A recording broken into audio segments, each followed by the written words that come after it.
시간도 평안들 하셨습니까? 네, 믿습니다.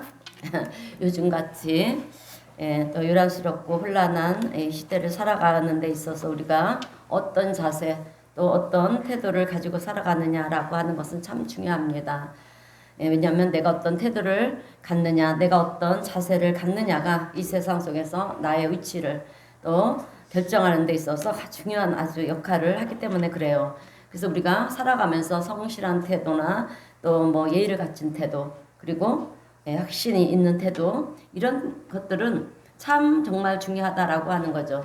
그 결과에 대해서, 왜냐하면 대인관계나 이런 대인관계에 있어서 좋아질 수도 있고요, 또 나빠질 수도 있고, 또 모든 면에 있어서 내 태도가 좋으면 나에게 유익이 되잖아요. 그죠? 네, 유익이 되지 마이너스가 되는 일은 없다라고 하는 것입니다. 특별히 지도자들에게 있어서도 이 자신의 어떤 태도나 자세, 이런 것들이 너무나도 중요한 덕목이 아닐 수가 없어요. 그런데 태도에 있어서도 우리가 가장 중요하게 생각해야 되는 것은 확신 있는 태도. 확신이 있느냐 없느냐. 여러분, 확신이 없는 사람이 지도자가 되면 누가 그를 믿고 따르겠습니까? 또 확신이 없어서 어떤 일을 결정할 때 주저주저 한다면 어떻게 그런 사람에게 일을 맡길 수가 있느냐라고 하는 거죠. 근데 현대를 살아가는 이 많은 사람들을 보면 이런 확신을 가지고 사는 사람들이 의외로 많지가 않다라고 하는 거예요. 그래서 왜 그런가 이렇게 생각해 보니까 우리의 미래가 불확실하기 때문에 그렇다라고 합니다. 세상이 너무나도 빠르게 급변하게 그렇게 변하고 있는 것을 우리가 보지 않습니까? 그러다 보니까 우리의 미래를 예측할 수가 없는 거예요. 어떻게 될지를 모른다라고 하는 것입니다. 가뜩이나 또 전쟁까지 이렇게 21세기를 살아가는 이 지구가 어떻게 지구촌이 이렇게 또 전쟁으로 인해서 또 혼란과 또 어려움을 겪고 있고, 그러다 보니까 미래가 분명하면 이건 지금이라부터라도 내가 뭔가를 준비해서 미래를 준비하겠는데, 근데 지금 내가 뭔가를 준비하고 있는 사이에도 미래는 또 변하고 있잖아요. 그죠? 우리가 그러다 보니까 사람의 삶의 방향도 바뀌고요, 목표도 바뀌고 모든 것들이 다 바뀌어 버리는 그런 상황이 되다 보니까 내가 지금 뭘 해야 될지를 모르겠다라고 하는 것이 많은 사람들이 가지고 있는 고민이고 생각이라는 것입니다. 또 주변을 보면 이 무너지는 사람들이 얼마나 많이 있습니까? 잘 되었는 것 같은데 한순간에 무너져버리고 사라져버리는 그런 것들을 보면서 우리도 두려운 거예요. 지금은 잘 되는 것 같지만 언제 나도 무너질지 모르니까 이 두려움 속에서 사는 사람들이 많이 있다는 것입니다. 우리가 본문 모든 부분에 있어서도 흔들리는 그런 세상 속에 우리가 살고 있다라고 하는 거죠. 그런데 우리뿐만이 아니라 이 기성세대도 뿐만 아니라 이제 젊은이들도 마찬가지라는 거예요. 그래서 젊은 청년들이랑 이렇게 대화를 나누고요, 얘기를 하다 보면 하나같이 갖는 생각이 뭐냐면 미래가 불안하다라고 하는 것입니다. 아무리 좋은 대학을 나와도 지금 취업이 제대로 이루어지지 않아서 그 취업률에 시달리고 있는 그런 젊은 청년들을 우리가 많이 보지 않습니까? 그래서 이 좋은 대학을 나오고 뭐 명문대학을 나와도 제대로 취업을 하지 못해서 그렇게 뭐 편의점 알바를 하고 그런 현장에 가서 막 노가다를 하는 그런 청년들이 많이 있는 걸 우리가 볼 수가 있어요. 그래서 지금 내가 뭘 해야 후회하지 않고 잘 선택을 할 것인가, 할 수 있을까? 그러다 보니까 이제 다들 너무 머리가 복잡해지고 잘 모르겠는 거예요. 그래서 요즘 젊은이들이 택하는 방식이 있어요. 그것이 무엇이냐면 현재를 즐기자라고 하는 거예요. 직장을 갖지 말고 알바를 해서 돈을 벌어가지고 그거 가지고 여행 가자. 그리고 좋은 거 먹자. 쉬러 가자. 놀러 가자. 쌓아두면 뭐라나. 미래가 불확실하니까. 어떻게 될지 모른다라고 하는 거죠. 그래서 요즘 막 이렇게 유튜버에서 막 음식 이렇게 맛집 같은 거, 또 TV에서도 요즘은 건강에 위주로 해서 막 건강에 대한 프로, 또 먹는 거에 대한 프로들이 많이 나오잖아요. 근데 거기에 촬영하는 것들을 보면 나이 들은 기성세대보다 젊은 세대들이 너무 많이 있어요. 그만큼 젊은이들이 현재를 즐기자, 좋은 거 먹자, 그래서 그렇게 찾아다닌다라고 하는 거죠. 그리고 놀러 가자, 쌓아두면 뭐하나. 그래서 우리가 이제 코로나 때는 우리가 뭐 자유가 없었잖아요. 그죠? 한동안 자유를 못하다가 자유로워지기를 시작했어요. 그런데 거기다가 전쟁까지 또 일어나고 그러다 보니까 또 유가도 막 올라가지 않았습니까? 뭐 비행기 싹도 그 만만치가 않아요. 많이 올라가고 안 올라가는 것들이 지금 없어요. 그런데도 불구하고 이 젊은 청년들이 여행을 얼마나 많이 다니는지 모른다라고 하는 거예요. 공항에 가보면 예, 젊은 사람들이 그렇게 많이 예, 여행을 가고 있다라고 합니다. 모아두었던 돈을 다 투자를 해서 해외에 나가기도 하고요. 여행을 떠나는 그런 청년들의 모습을 우리가 보게 된다라고 하는 거예요. 지금은 현재를 즐기자 이런 마음을 가지고 사는 젊은이들이 참 많이 있다라고 하는 것입니다. 그러다 보니까 지금 이 시대를 예, 살아가고 있는 사람 중에는 흔들리지 않는 사람들이 예, 없다라고 하는 거예요. 예, 성공한 사람은 성공한 사람대로 또 그것을 지키려고 늘 두려워하고요. 불안해하고 염려, 근심, 걱정 속에 그렇게 살아가고 있고 또 성공하지 못한 사람들은 내가 과연 성공할 수 있을까? 예, 이런 두려움과 염려, 근심, 걱정 속에 살아가고 있고 예, 많이 배운 사람이나 적게 배운 사람이나 가진 자나 가지지 않는 사람이나 남녀노소 할 것 없이 다 흔들리고 있다라고 하는 것입니다. 그런데 왜 우리는 인생을 살면서 이렇게 흔들리는 인생을 살아갈 수밖에 없는 것인가? 예, 그것은 우리가 서 있는 이 터전이, 삶의 터전이 여러분 흔들리는 터전 위에 우리가 서 있기 때문이라는 거예요. 여러분 예를 들어서 바다에 배가 떠 있어요. 그럼 그 배가 이제 파도 때문에 늘 흔들리고 있는 거예요. 그런데 내가 그 배 위에 흔들리는 배 위에 예, 올라타면 여러분 어떻게 되겠습니까?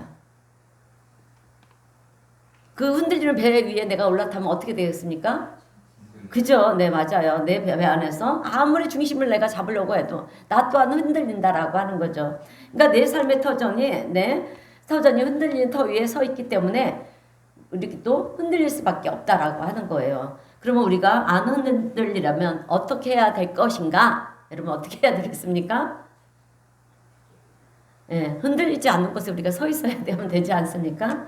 예, 내 삶의 터전이 흔들리지 않는 곳에 내가 서 있어야 나도 흔들리지 않을 수가 있는 거예요.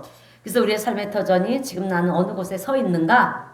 이것을 우리가 먼저 확인하는 것은 참 중요하다라고 하는 거죠. 여러분 성경을 보면 흔들리는 이 세상 속에서 흔들리지 않는 삶을 살았던 사람들의 이야기가 많이 나오잖아요. 그 중에 대표적인 인물이 누구냐? 사도 바울이에요. 우리가 지난 주일에도 예, 바울의 같은 그리스도인이라고 하는 그런 제목을 가지고 우리가 함께 은혜를 나눴는데 여러분 사도 바울은 우리가 잘 알다시피 많은 핍박과 위기와 어려운 상황 속에서도 조금도 흔들리지 않고요. 고요하고 평안하게 예, 자신이 해야 될 일을 하면서 자기가 가야 될 그 길을 꿋꿋이 걸어갔던 사람이 사도 바울이에요. 예, 그런데 그런 핍박과 위험과 혼란스러운 세상 속에서도 이 사도 바울은 어떻게 그렇게 흔들리지 않으면서 살아갈 수가 있었느냐라고 하는 것입니다. 여러분 그것은 다른 것이 아니에요. 사도 바울에게는 확신이 있었기 때문이라는 거예요. 할렐루야. 예, 흔들리지 않는 확신, 변함없는 확신, 그 확신 위에 사도 바울은 서 있었기 때문에 예, 세상에 아무리 요동을 쳐도 예, 사도 바울은 흔들리지 않는 삶을 살아갈 수가 있었다라고 하는 것입니다. 그래서 저는 오늘 흔들리는 이 세상 속에서 과연 무엇이 사도 바울로 하여금 흔들리지 않도록 잡아줄 수가 있었는가?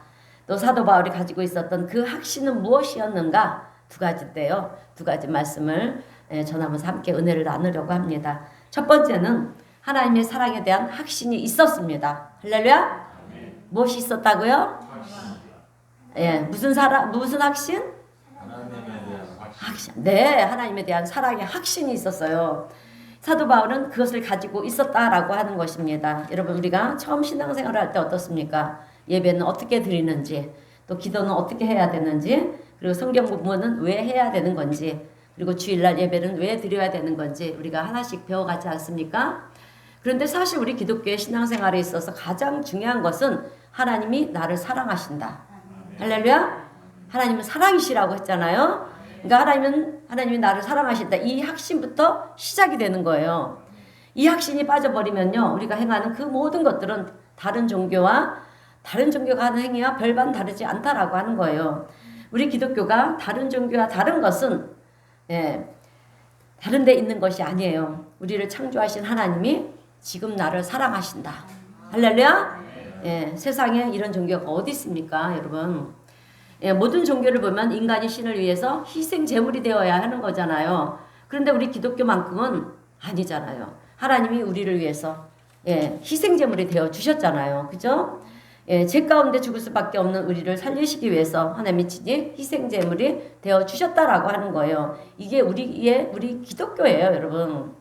그래서 하나님이 나를 정말 사랑하신다. 이 확신 위에 우리가 기도하는 것이고요. 또 말씀도 보는 것이고 또 신앙생활을 하는 것이고 또 성도 간의 교제도 일어나는 것이고 그 하나님의 사랑 앞에 우리가 예배를 드리고 있는 줄로 믿습니다. 그래서 하나님의 사랑에 빠져버린 이 기독교는 더 이상 기독교라고 얘기할 수가 없다라고 하는 것입니다. 그래서 우리는 하나님이 나를 사랑하신다. 이것을 그저 머릿속으로만 지식적으로만 우리가 생각하면 안 된다라고 하는 것입니다. 실체적으로 사실이잖아요. 사실이니까 하나님이 나를 사랑하신다. 내 부모님이 나를 사랑하시는 것처럼 하나님이 나를 사랑하신다는 이 분명한 확신이 오늘 우리 성도님들에게 있게 되시기를 주님의 이름으로 축원드립니다. 사도 바울은요, 그거에 대한 분명한 확신이 있었다라고 하는 거예요. 그 확신이 있었기에 사도 바울은 세상 사람들이 얼마나 손가락질하고 조롱을 했습니까? 그런 상황 속에서도 흔들리지 않은 그런 삶을 살아갈 수가 있었다라고 하는 거예요. 사실 사도 바울은 우리가 너무도 잘 알죠.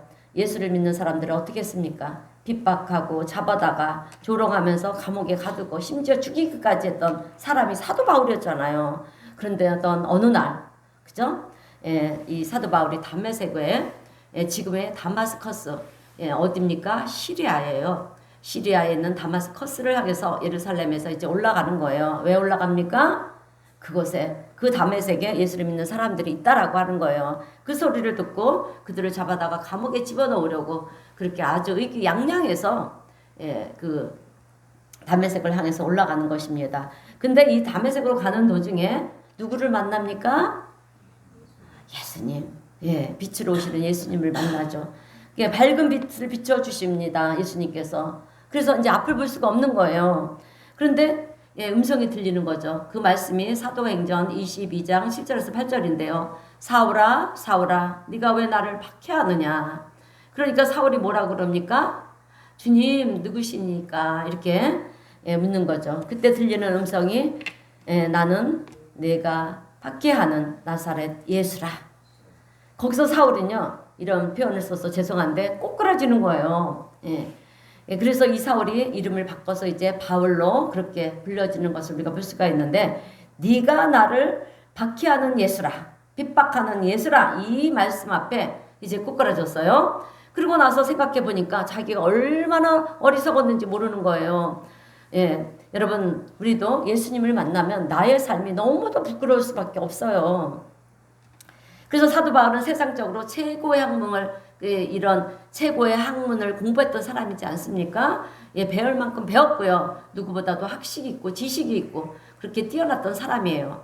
그런데 자기가 그렇게 거짓이라고 단언했던 예수 그리스도가 거짓이 아니라 진실이었다라고 하는 거예요. 진리였다라고 하는 것입니다. 예수님이 진리라고 하는 것을 알고 따랐던 그 사람들을 어리석은 사람처럼 그렇게 취급하고 핍박하고 조롱하며 감옥에 가두기까지 했던 사람이 바로 자기잖아요.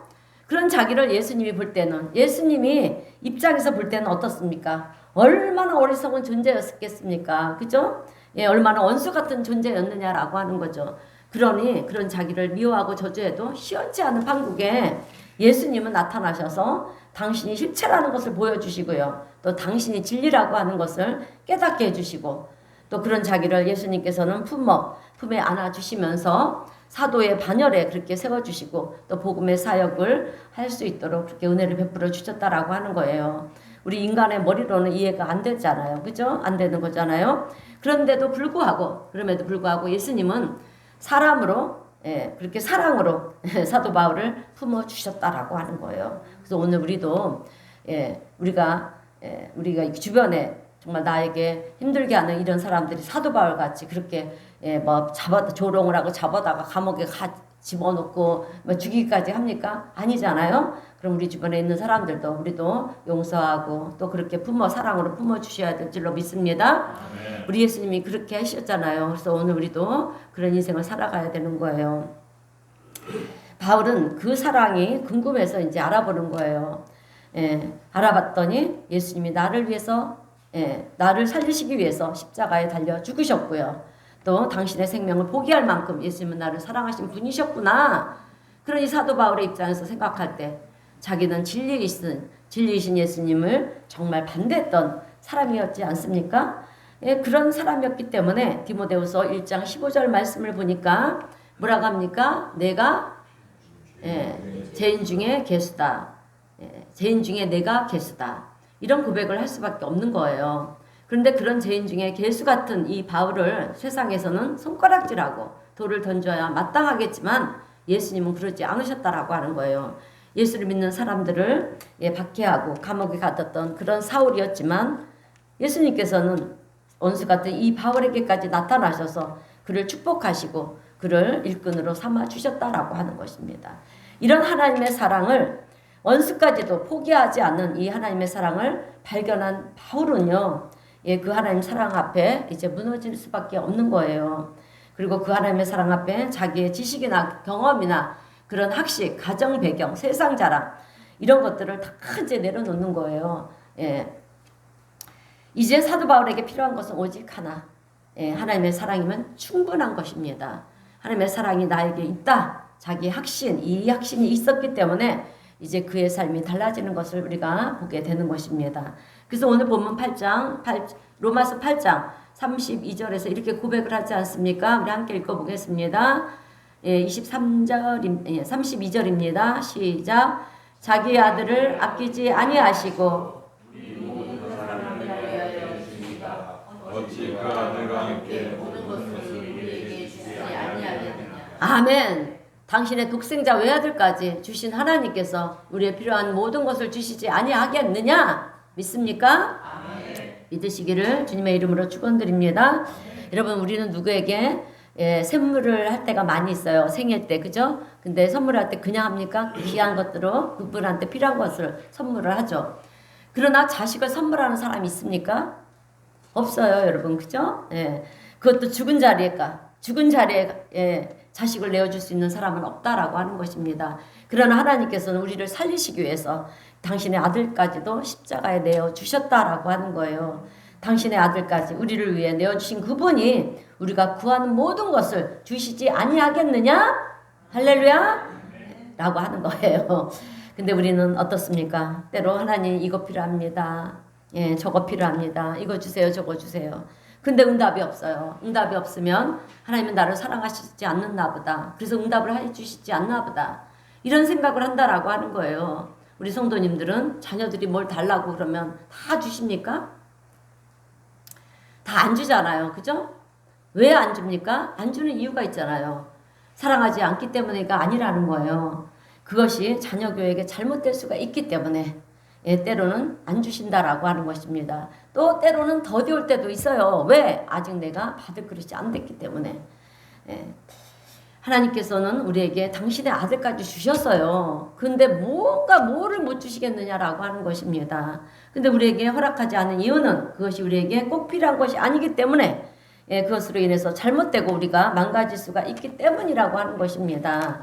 그래서 사도 바울은 기도가 응답이 되고 응답이 돼도 감사하고 응답이 안 돼도 그렇게 감사한 바울이었다라고 하는 거죠. 왜? 하나님께서는 나를 사랑하신다. 내가 구한 것 주시든지 안 주시든지 그거와 상관없이 나를 사랑하시는 하나님이시다. 이 확신을 가지고 사도 바울은 여러분 그렇게 살았던 것이에요. 오늘 살아가는 우리 성도님들에게도 이 사랑에 하나님의 사랑에 대한 확신이 있으시길 주님의 이름으로 축원드립니다.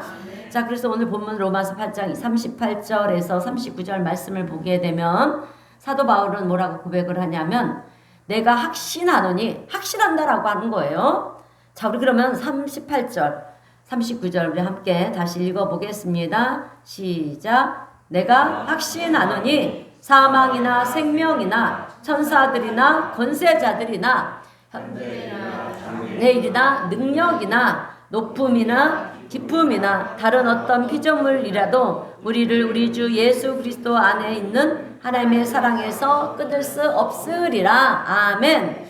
오늘 우리 성도님들은 이 말씀을, 이 사실을 분명히 믿으시길 주님의 이름으로 축원드립니다. 이 사랑의 확신이 우리에게 있어야 되는 거예요.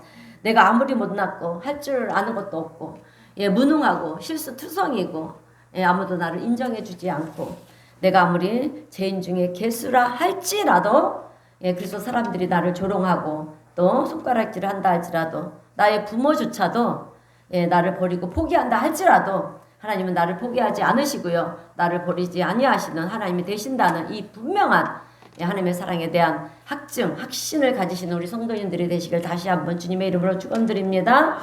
여러분 이 확신이 있게 되면은요 우리가 세상을 살면서 어떤 핍박이나 어떤 기근이나 환란이나 위협이 온다 할지라도 여러분 우리는 흔들리지 않고요 우리의 길을 걸어갈 수가 있다라고 하는 거예요. 여러분 성경에 보면 나를 향한 하나님의 사랑에 대한 그런 표현들이 참 많이 나와 있어요. 그 중에 제가 자주 활용하는 말씀이죠. 이사야 49장 15절 말씀. 여인이 어찌 그 젖먹는 자녀를 잊겠으며 자기 때에서 난 아들을 긍휼히 여기지 않겠느냐. 그들은 혹시 잊을지라도 나는 너를 잊지 아니할 것이니라. 아멘. 이게 하나님의 사랑의 표현이에요. 세상에 그 무엇도 어머니의 사랑보다 강한 것은 없어요. 세상에서 모성애보다 강한 것은 없습니다. 그죠? 어머니들은 자식을 위해서라면 목숨도 불사하잖아요. 그래서 어머니의 사랑 그러면 우리가 눈물을 흘리는 것이 아니겠습니까?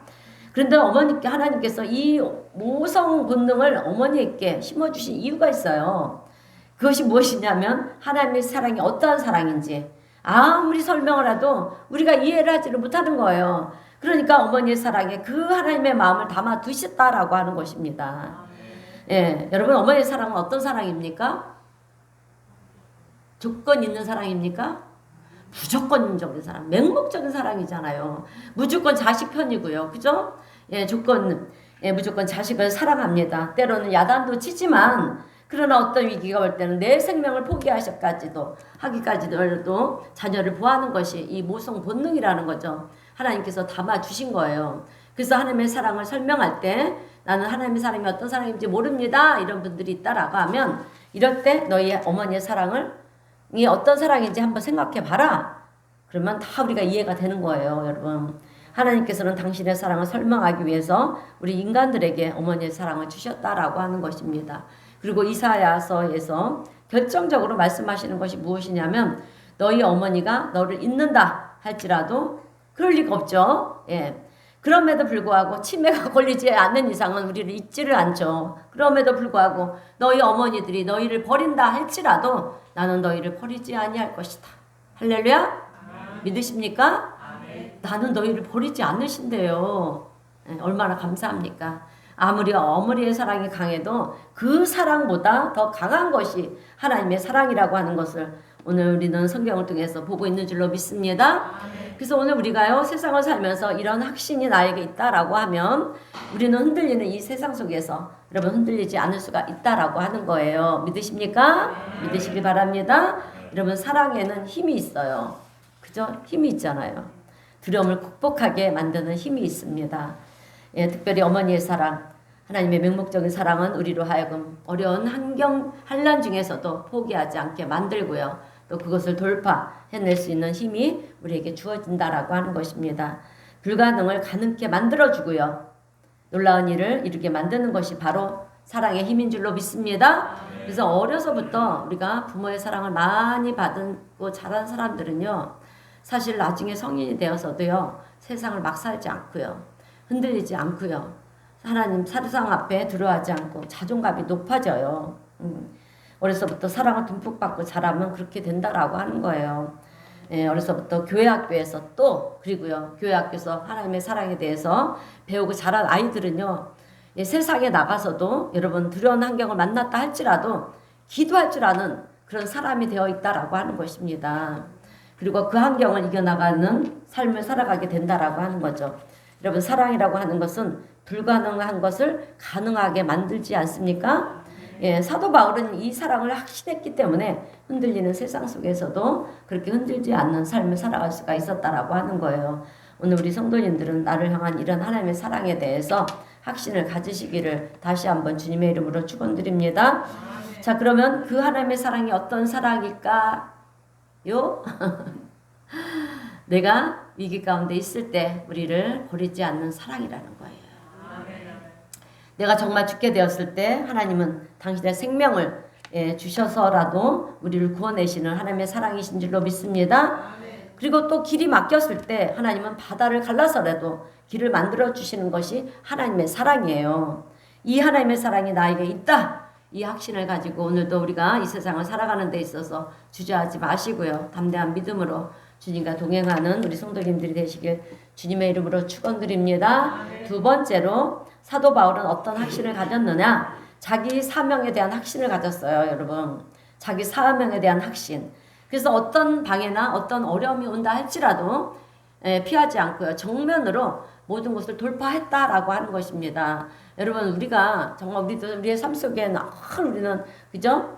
어떤 정말 그런 일들이 얼마나 많이 있습니까? 방해되는 나의 삶에 방해가 되고 어려움들이 우리에게 얼마나 많이 찾아옵니까? 그럴 때 그걸 회피하는 것이 아니라 우리는 믿음을 가지고 돌파하는 거예요. 돌파할 때 하나님의 놀라운 역사가 일어나는 줄로 믿습니다. 어떤 방해나 어떤 어려움이 온다 할지라도 피하지 않고 정면으로 모든 것을 돌파하는 거예요. 자, 우리는 인생을 살다가 이렇게 어떤 일들을 결심할 때가 참 많이 있어요. 그죠? 앞으로 내가 이렇게 해야 되겠다. 이렇게 내가 살아야 되겠다. 이렇게 우리가 결심을 합니다. 그런데 좀 어려운 상황이 우리가 막 닥치게 되면 어떻습니까? 그 결심들이 다 무산되어 버리고 말지 않습니까? 그게 우리의 연약함들이에요. 우리의 못난 부분들이라는 거죠. 에이, 이건 원래 안 되는 거였구나. 다시 옛날로 돌아가자. 그리고 포기하는 경우들이 참 많이 있다라고 하는 것입니다. 근데 문제가 뭐냐 하면 하나님은 오늘 우리가 그런 삶을 살기를 원하시지 않는다라고 하는 거예요. 우리는 옛날로 돌아가는 삶을 살면 안 돼요. 하나님께서 우리에게 인생을 주신 것은 인생을 살도록 허락하신 것은요. 그냥 대충 살다가 오라고 주신 인생이 아니라는 거예요. 여러분, 선물 중에 가장 귀한 선물은 인생이에요. 여러분, 인생은 곧 시간이라는 거예요. 그죠? 시간이에요. 시간. 우리에게 시간을 주셨어요. 이 땅에서 살 수 있는 시간. 하나님께서 우리에게 시간을 주셨는데 인생을 살도록 하셨다라고 하는 거죠. 그런데 그냥 대충 살다가 자기 자신만을 위해 살다가 무의도식하며 살다가 남에게 피해주며 살다가 그렇게 오라고 우리에게 인생을 준 것이 아니라는 거예요. 여러분, 하나님 우리가 한 번 사는 인생 가치 있게 살기를 원하신다라고 하는 거예요. 의미 있는 삶을 살기를 원하시는 것입니다. 보람 있는 삶을 살기를 원하시고 후회하지 않는 삶을 살기를 하나님은 원하신다라고 하는 거예요. 그래서 하나님께서는 오늘 우리에게 기회를 주시는데, 근데 하나님이 주신 기회를 우리가 부족해서 망쳐버렸어요. 우리는 늘 망치잖아요. 그죠? 실수를 하고 넘어지고 또 넘어지고. 그러면 하나님은 우리에게 또 기회를 주신다라고 하는 거예요. 그게 하나님의 사랑이에요. 너 이제 도저히 안 되겠다. 내가 손을 놔야 되겠다. 이런 하나님이 아니라, 여러분, 우리가 실수를 했어요. 그러면 하나님은 또 기회를 주셔요.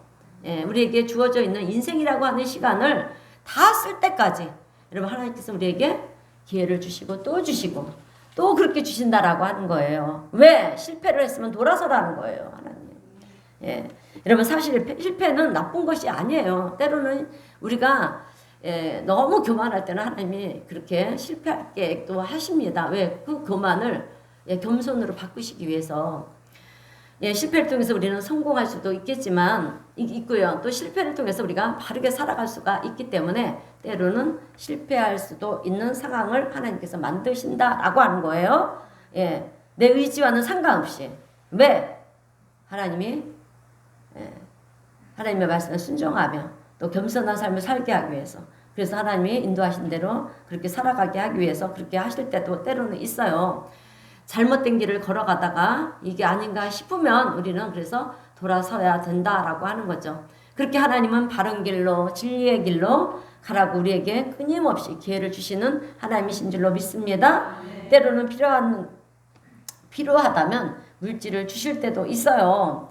때로는 사람이 도움이 필요하다 그러면 적절할 때 정말 우리를 돕는 어떤 사람들을 붙여주시기도 하는 것이 하나님의 은혜라는 것입니다. 아직도 나에게는 돕는 자들이 없습니까? 물질의 축복이 없습니까? 아직 때가 아니에요. 여러분, 때라는 거는 하나님의 때를 말하는 거지 내 때가 아니에요. 여러분, 우리가 아브라함을 생각해 보세요. 아브라함이 몇 세에 축복을 받았습니까? 그래요. 80. 그 전의 삶은 그냥 그럭저럭 자기 생각, 자기의 뜻대로 된 삶을 살았어요. 그러나 그 삶 속에서도 하나님은 개입하셔서 그를 하나님이 쓰시기 위해서 그렇게 왕국에서도 살게 하시고 도망가서 미디안 강야에서도 그렇게 힘든 양을 치는 그런 힘든 삶을 살게도 하시고 80에 부르셔서 그를 축복하시고 하나님의 위대한 일을 하게 하셨잖아요. 지금 이 시간 이 자리에 80이 된 사람 있습니까? 없어요. 그죠? 80에도 들어서 120세까지 쓰셨잖아요. 지금은 여러분 우리는 강건하면 우리의 연수는 70이요 강건하면 80이라고 했습니다. 근데 그때는 구약시대 때예요. 여러분 시편에 나오는 말씀이잖아요. 그죠? 근데 지금 이제 신약이 와서 우리가 은혜의 시대를 살고 있지 않습니까? 하나님이 우리 이 지구촌에 이 지구에 세계의 과학과 또 그런 의학을 발달시키게 하여 주셔서 그것으로 인해서 우리가 지금 생명들이 그죠? 80이라고 했는데 강건하면 그것도 건강하면 80이라 했는데 지금 100세를 누리고 기본이 90이에요. 기본이 그죠? 90이고 100세. 이제는 또 하루하루 그렇게 과학이 계속 발전이 되다 보니까 지금은 어떤 시대냐? 이제 120세 시대라는 거예요. 그럼 그 120세까지 우리가 살려면 여러분 건강해야 돼요. 그죠? 그런데 그 건강도 누가 주십니까? 하나님께서 주시는 거고. 근데 내 노력도 있어야 된다라고 하는 거예요. 내가 흥청망청 술 마시고 담배 피우고 나쁜 음식을 막 섭취하는데 여러분 내가 건강하고 하나님이 건강도 주신다고 하니까 내가 이것도 저것도 몸에 해로운 거 막 먹어도 된다 생각하면 절대 안 되는 거예요. 여러분 알았죠? 반드시 때가 되면 다 끊을 줄로 믿습니다. 자 그렇습니다. 그래서 우리가 이렇게 하나님이 도우실 때 사람의 도움이 필요할 때는 시기 적절할 때 돕는 자들을 붙여주시고 물질도 주실 때 주시는 줄로 믿습니다. 이것이 하나님의 은혜예요. 이러할 때 우리에게 필요한 것은 하나님이 나와 함께 하신다는 자기 확신이에요. 하나님이 나를 도우신다는 확신이 우리 성도님들에게 있게 돼야 될 줄로 믿습니다. 그 확신 속에서 하나님 내가 진리의 길을 걸어갈 수 있도록 주님 도와주시옵소서. 이게 우리의 기도가 되어야 합니다. 그리고 그 기도를 하면서 내가 하는 일 가운데 하나님이 함께 하신다. 함께 하신다? 믿으시길 바랍니다. 그런 마음이 있어야 되는 거예요. 사도 바울에게는 그런 마음이 있었어요. 오늘 우리 성도님들도 내가 하는 일 위에 하나님이 함께 하신다는 이 확신의 사명을 이것을 사명으로 주셨다. 이 마음이 있게 되시기를 주님의 이름으로 축원드립니다. 그래서 지금 내가 하는 일에 어떤 가치가 부여되고요. 사명감이 부여되면 일에 대한 우리의 태도가 달라지는 거예요. 여러분 일에 대한 우리의 만족감이 달라진다라고 하는 것입니다. 여러분 우리에게 일을 왜 주셨습니까? 하나님이 먹고 살기 위해서 주셨죠? 그죠? 그런데 먹고 살기만을 위해서 주신 것이 아니에요. 여러분 그 속에는 하나님이 일을 이루어 나가려면 요즘 세상에 돈이 없으면 안 되잖아요. 그죠? 그래서 먹고 살게도 하시지만 그것을 통해서 하나님께서 물질의 축복을 주시면 하나님의 영광을 위해서 살아가라고 그렇게 일을 주신 거예요. 여러분 할렐루야. 하나님 축복해 주실 때 하나님의 영광을 위해서 더 감사하며 섬기시는 우리 성도님들이 되시기를 바랍니다. 세상으로 나가면 안 돼요. 우리 제가 목회하면서 참 어려운 시기를 정말 믿음과 기도를 잘 이겨나가다가 하나님이 어느 순간에 막 축복해 주셨어요. 축복해 주시고 이제는 근심 걱정 없다 보니까 세상으로 나가는 사람들을 너무 많이 봤어요. 그래서 제가 너무 안타깝고 가슴이 아프고 그 사람들의 그 후의 인생들이 어떻게 될지 저는 뻔히 물 보듯이 보는데 너무 안타깝기가 굳이 없습니다. 여러분 우리가 힘든 시기를 지금 보내고 있지만 반드시 우리 성도님들 하나님께서 우리 성도님들에게 가장 필요하고 또 원하는 것들이 있을 거예요. 그것들을 반드시 하나님 역사하실 것입니다. 하나님 때. 그러면 절대로 세상 등지는 일이 없게 아니 하나님의 교회를 등지는 일이 없어야 될 줄로 믿습니다. 그럴 때일수록 더 감사하면서 더 하나님의 영광을 위해서 사세요. 그러면 거기에 더한 축복이 계속해서 부어진다라고 하는 것입니다. 그 축복 누가 주셨습니까? 하나님이 주셨는데 얼마나 후회하시겠습니까? 하나님께서. 그죠? 자, 그랬어요. 저도 너무 안타까운 현실을 보면서 참 이게 우리 인간의 참 교만이구나. 이것을 저도 보면서 참 그렇습니다. 성경을 또 보는 거예요. 그렇게 예수님께서 각 뭐 병든 자들을 고쳐주시고 가난한 자 고아들 그죠? 예, 그리고 누굽니까? 가난하고 고아 또 가부들을 그렇게 품어주셨지만 끝내 그들이 따르는 것이 아니라 그죠? 나중에 부인을 하고 십자가에 못 박았던 사람이 그 사람들인 거예요. 당신이 그 병을 고쳐주고 치유해 주시고 예, 그들에게 축복해 주시는 그들이 하나님을 예수님을 그렇게 핍박하고 십자가에 못 박았다라고 하는 것입니다. 오늘 우리에게도 그런 연약함들이 다 있어요. 예, 우리 삶 속에서 하나님을 다시 못 박는 일을 하면 안 될 줄로 믿습니다. 자, 제가 이렇게 설교를 하다 보면 일주일이 왜 이렇게 빨리 지나가는지 몰라요, 여러분. 그죠? 예, 성경에서도 말씀하죠. 세월이 신속히 간다고 했어요. 일주일이 이렇게 빨리 갈 줄은 모릅니다. 어제 본 것 같은데 지금 또 보고 있는 거예요. 우리 성도님들을. 예, 지난주에 설교를 했는데 또 해야 되고 수요일 날 해야 되고 금요일 날 해야 되고 매주일 새벽마다 매 새벽마다 또 그렇게 설교를 해야 되고 이게 매주일마다 이 돌아가는 나의 패턴이에요. 우리 성도님들도 패턴도 있겠지만 그냥 설교 준비하고 설교하고 설교 준비하고 설교하고 그러다가 이렇게 주일을 맞이합니다. 근데 여기에 어떤 사명감이나 가치가 없다고 그러면 여러분 여기에 무슨 의미가 있겠습니까? 제가 설교를 하는 게 무슨 의미가 있느냐라고 하는 거예요. 근데 이번 주일에도 설교를 준비하면서 우리가 힘든 시대를 지금 살아가고 있지 않습니까? 예, 저도 뭐 설교 준비가 그렇게 쉬운 건 아니에요. 힘들어요. 예, 일주일을 막 씨름을 합니다. 예, 매달리는 거예요, 하나님께. 왜? 우리 성도님에게 힘을 실어줘야 되니까. 힘든 시대를 지금 살아가고 있고, 어려운 시대를 지금 살아가고 있는데, 위기 가운데 있는 우리 성도님들에게 말씀을 전하고, 그래서 희망을 가져야 되게 하기 위해서. 예, 거짓과 타협하면 또 안 되잖아요. 그리고 진리 가운데 서 있어야 되는데, 예, 하나님의 사랑 가운데 힘을 내고 승리하게 해야지. 예, 그러니 오늘도 내가 말씀을 전대로 잘 준비해서 하나님의 말씀을 전해야지. 그것을 통해서 우리 성도님들이 힘이 되고 또 가정이 회복이 되는 거야. 이렇게 저는 사명감을 가지고 사실 준비를 하고 있어요. 부족하겠지만 예, 여러분 우리가 시간이 왜 기도 시간에 왜 기도를 합니까? 여러분 기도라는 거는 물론 시간을 정해놓고 기도하면 참 좋죠. 예. 그 열심을 또 하나님도 보시지만 그러나 우리는 시도 때도 없이 기도를 해야 되는 거예요. 우리에게는 영적 싸움이라는 게 있기 때문에 승리하려면 매일의 삶 속에 우리가 어디를 가든지 어느 상황에서도 늘 기도는 하나님께 동행함이 기도예요. 바로 그죠?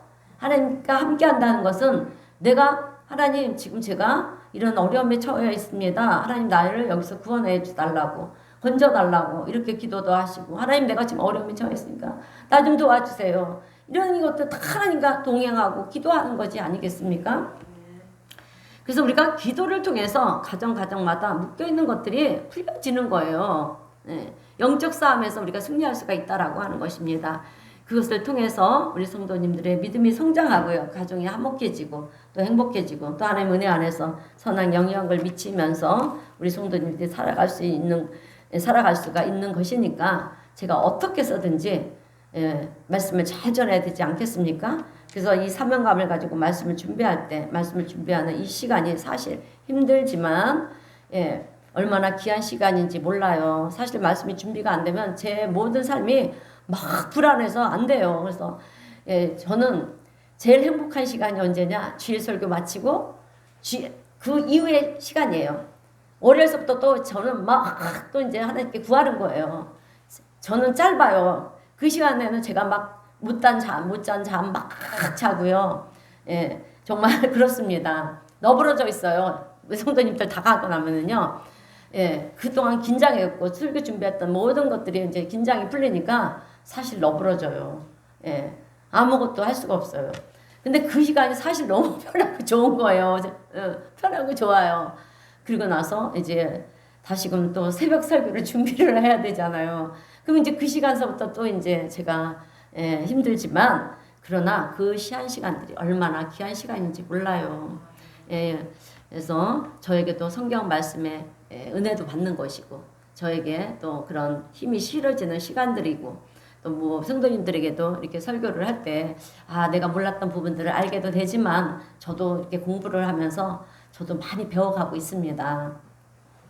그래서 저도 할 수 있는 한 힘을 닿는 한 말씀을 준비해서 전해야 되겠다 이렇게 생각하고 설교를 하고 있습니다.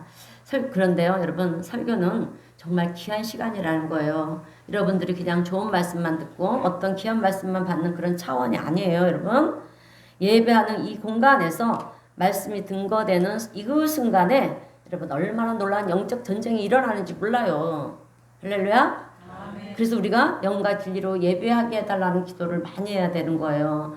사탄 마귀는요 이런 예배 시간에도 우리를 틈타는 거예요. 그래서 설교 말씀을 듣지 못하게 딴 생각하게 하고, 내가 근심 걱정이 있는 것들을 자꾸 생각해서 불안하게 하고, 그리고 때로는 막 졸게도 하고, 이게 사탄 마귀의 짓인 거예요. 그럴 때는 단호하게 예수 이름으로 물리치세요. 물리치셔야 됩니다. 그리고 주일날은 어떻게 해야 된다? 올 때 어떤 마음을 가지고 와야 된다? 은혜 받을 준비를 하면서 축복, 하나님께서 내게 축복 주실 말씀이 무엇인가 이렇게 사모하면서 오시길 바랍니다. 주일날 설교는요 한 주일을 살아갈 수 있는 힘이에요. 능력인 줄로 믿습니다. 그래서 그냥 오시는 게 아니라 내가 오늘 하나님께서 나에게 어떤 말씀을 주실까 사모하면서 오시고요. 또 그 말씀을 통해서 나를 축복해 주실 거야 이런 확신을 가지고 나가시는 거예요. 할렐루야. 자, 그래요. 그래서 저는 설교 준비하는 것은 소홀히 할 수가 없는 거죠. 부족한 종이 하나님, 이 부족한 종에게 하나님의 진리의 말씀에 지혜와 지식을 주시옵소서. 그리고 또 항상 제가 기도하는 거, 예배 가운데 악한 사탄 마귀 절대로 우리 성도들한테 틈타지 못하게 하시고, 예배에 방해가 되는 모든 요소 다 제거해달라는 그런 기도를 제일 먼저 하고, 또 하나님 우리 성도들은 사실 교회가 성도들이 적다 보니까 다 맡아서 사명을 지금 감당하고 있는 거예요. 이 사명 감당하는 우리 성도님들, 우리 은혜사랑교회 문지방을 넘은 성도님들, 하나님 반드시 거저가는 일이 없도록 축복하시고 저들을 정말 생명책에 하나님 기록해 놓으신 줄로 믿습니다. 그러면서 날마다 이렇게 기도를 하고 있어요. 기쁨과 감사함으로 저는 설교를 준비하고 있습니다. 그런데 여러분, 오늘 우리 성도님들도 마찬가지예요. 직장에서 우리가 일을 하다 보면 이런 스트레스 저런 스트레스 얼마나 많이 받습니까? 그래서 우리는 이런 생각을 하죠. 왜 내 인생은 이렇게 피곤한 인생인가 이런 생각들을 하는데 그러면 인생이 정말 피곤해지는 거예요 여러분. 근데 거기에 이제 가치를 부여해 주는 거예요. 어떤 가치? 내가 오늘 일터에서 누구를 만나서 하나님의 사랑을 전해야 되고 복음을 전해야 되고, 누군가 어려운 사람이 있으면 가진 것은 많지 않지만 나눠도 주고 용기도 주고 또 힘을 실어줄 수 있는 그 자리로 하나님 나를 부르셨다. 이 마음을 갖게 되면은요 여러분, 우리는 일터에서 내가 사명감을 가지고 일하게 되는 거예요.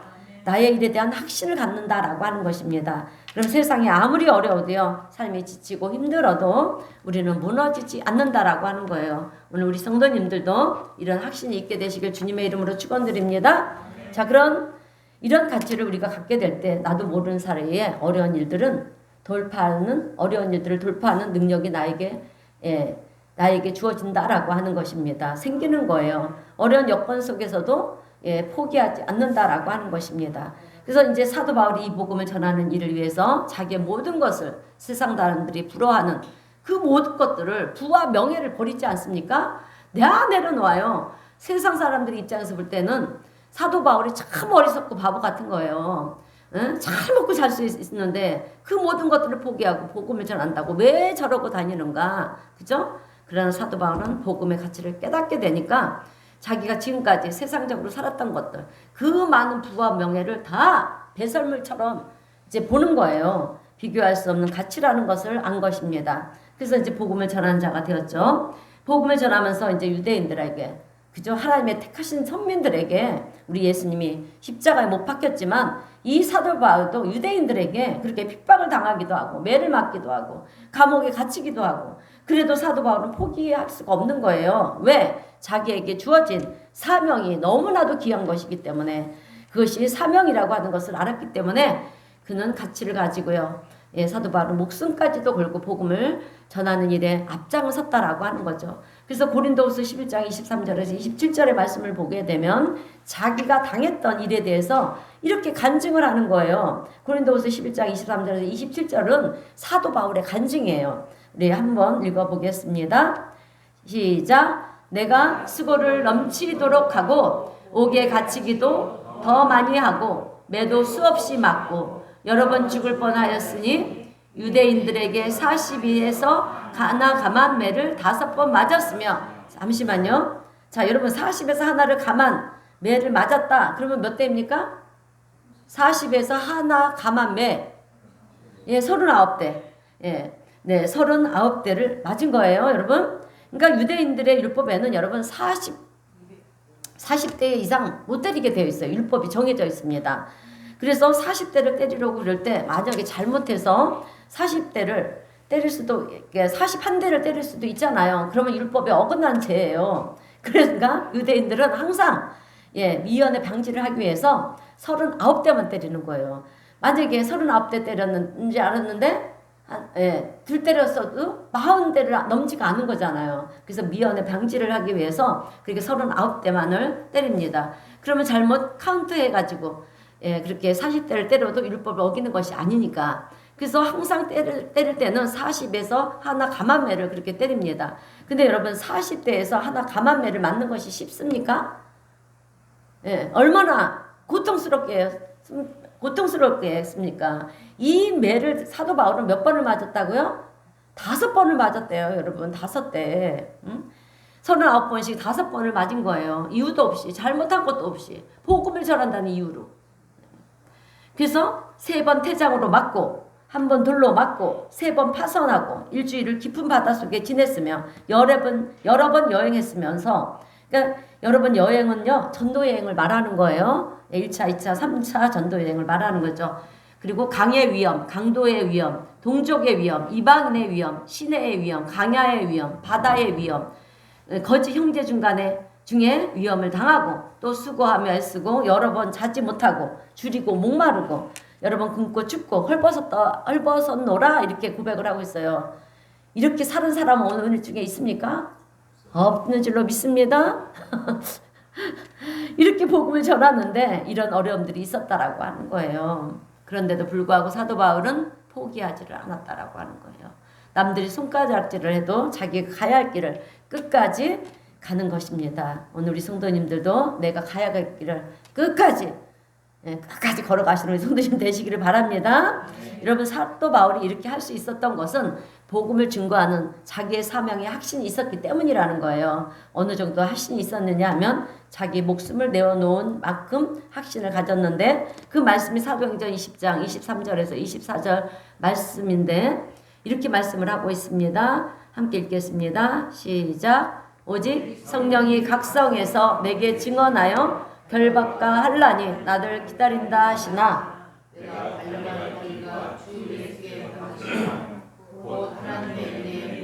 증언하는 일을 마치라 하면은 나의 생명조차 좀도 귀한 것으로 여기지 아니하노라. 아멘. 자기 생명조차도 귀한 것으로 여기지 않았다라고 하는 것입니다. 내 생명보다 귀한 것이 복음이다. 사도 바울은 그것을 알았다는 거죠. 여러분 사도 바울이 멋있지 않습니까?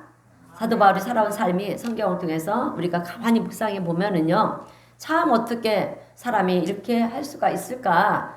그것은라고 우리가 생각을 해요. 근데 그것은 자기 사명에 대한 확신이 있었기 때문에 그렇게 할 수가 있었다라고 하는 것입니다. 사명이 있으면요, 오늘 우리에게도 어떤 상황에서도 주님의 일에 그 사명을 감당할 수 있을 줄로 믿습니다. 근데 이 사명도요, 이 사명감도 주님이 주셔야지만 돼요. 그래서 우리에게 다 직분을 주셨어요. 장로는 우리 김지사도 말씀에 이렇게 보내는 거에 보니까, 말씀에 보니까, 주보에 있나요? 장로는 장로의 직분대로, 또 안수 집사님, 권사님, 집사님은 집사님대로의 하나님께서 직분에 이 사명을 주신 거예요. 근데 오늘 우리 여기에 계신 성도님들은 그 사명을 잘 감당하고 계시는 줄로 믿습니다. 저는 그렇게 믿습니다. 이렇게 주일날 오는 것도요, 내가 내 의지대로 온 것 같죠? 절대 아니에요. 하나님이 그 사명감을 감당하시기에 그 발걸음을 축복하시고 교회로 인도해 주신 줄로 믿습니다. 자, 그래요. 그래서 사도 바울은 이런 확실히 있었어요. 비록 땅에서는 사람들의 조롱을 받고 또 이해하지 못하는 그런 삶을 살았지만 그가 가는 길 끝에는 하늘의 영광, 뭡니까? 하늘의 영광? 천국의 소망을 든 자잖아요. 그죠? 또 사도 바울은 그 확신을 했다라고 하는 거죠. 그러니 끝까지 그 영광을 위해서 사도 바울은 달려갈 수밖에 없었어요. 여러분, 사도 바울은 로마 감옥에 있을 때 자기의 죽음이 가까우는 것을 알고 있었습니다. 직감을 했어요. 그래서 그가 사랑하는 영적인 아들 이 디모데에게 보낸 서신을 보면 디모데후서 4장 7절에서 8절에서 이렇게 고백을 하고 있습니다. 우리 함께 사도 바울의 고백을 다시 한번 또 들어보겠습니다. 함께 읽습니다. 시작. 나는 선한 싸움을 싸우고 나의 달려갈 길을 마치고 믿음을 지켰으니 이제 후로는 나를 위하여 의의 면류관이 예비되어 있으므로 주 곧 의로우신 재판장이 그날에 내게 주실 것이며 내게만 아니라 주의 나타나심을 사모하는 모든 자에게 도니라. 아멘. 주님을 믿는 모든 자들에게 이와 같이 의의 면류관이 예비되어 있는 줄로 믿습니다. 사도 바울은 자신의 길의 끝에 영광이 있다는 것을 확신을 했어요. 의의 면류관이 있다는 것을. 그래서 중간에 포기하고 싶을 때도 많았겠지만 포기하지 않을 수밖에 없었다라고 하는 거죠. 의의 면류관이 예비되어 있기 때문에 끝까지 달려올 수밖에 없었다라고 그렇게 고백을 하고 있습니다. 오늘 우리 성도님들은 다 각자의 자리에서 참 나름 열심히들 살아가고 있습니다. 살아가고 계시는데요. 여러분들의 삶의 끝에는 뭐가 있다고 생각하십니까? 언젠가 우리의 삶에 또 끝이 오지 않습니까? 오늘 우리 성도님들의 삶의 끝에는 무엇이 있다고 생각하십니까? 하나님의 영광, 의의 면류관, 생명의 면류관이 있는 우리 성도님들이 되시길 주님의 이름으로 축원드립니다. 자, 여러분, 나를 위해 사는 삶은요, 지금 현재에서는 잠깐 낙을 누릴 수가 있어요. 잠깐 나에게 유익이 될 수도 있습니다. 그러나 영원히 후회하는 인생이 되고 만다라고 하는 거예요. 그러나 내가 하나님의 영광을 위해서 살아갈 때는 지금 당장에는 잠깐의 고난이 있습니다. 그러나 영원한 하나님의 영광과 기쁨이 우리의 삶 가운데 있게 있다라고 하는 것을 잊지 않고요. 하나님이 지금 나와 함께 하시고 나를 도우신다.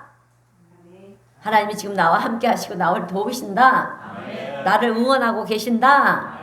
나는 끝까지 주님이 부르시는 그날까지 나는 나의 길을 갈 것이다. 그런 확신을 가지시고요. 날마다 주님과 동행하는, 그래서 세상을 넉넉히 이겨나가시는 우리 성도님 모두가 되시기를 주님의 이름으로 축원드립니다. 기도하겠습니다. 하나님 아버지 감사합니다. 오늘도 하나님의 말씀을 통해서 우리가 사는 것은 하나님의 사랑으로 사는 것임을 다시금 알게 하여 주시니 감사합니다. 주님은 나를 사랑하시고 나와 동행하시며 나를 도우시고 또 나를 포기하지 아니하시고 나를 붙드시고 나를 통해서 이루시고자 하시는 그 뜻과 계획을 다 이루어 가시는 우리 하나님이신 줄로 믿습니다. 비록 세상이 흔들리고 어려움이 있다 할지라도 주님, 오늘 우리 사랑하는 성도님들이 하나님이 나를 사랑하신다는 이 확신을 가지고 하나님 흔들리는 세상 속에서 흔들리지 않는 그런 성도들이 되게 하여 주옵시고 또 주님이 동행하여 주심으로 받은 바 사명을 잘 감당해 나갈 수 있는 믿음의 복된 성도님들이 다 될 수 있도록 오늘 우리 성도님 모두를 축복하시고 은혜 위에 은혜를 더하여 주시옵소서. 예수님의 이름으로 기도드리옵나이다. 아멘. 네, 찬송가 267장 찬송하겠습니다.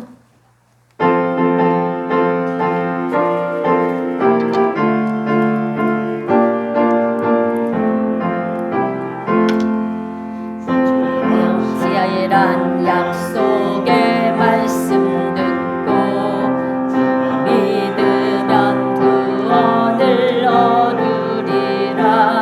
할렐루야 할렐루야. 내가 예수를 믿어 그의 흘리신 피로 내 죄 씻었네. 아멘. 할렐루야 할렐루야.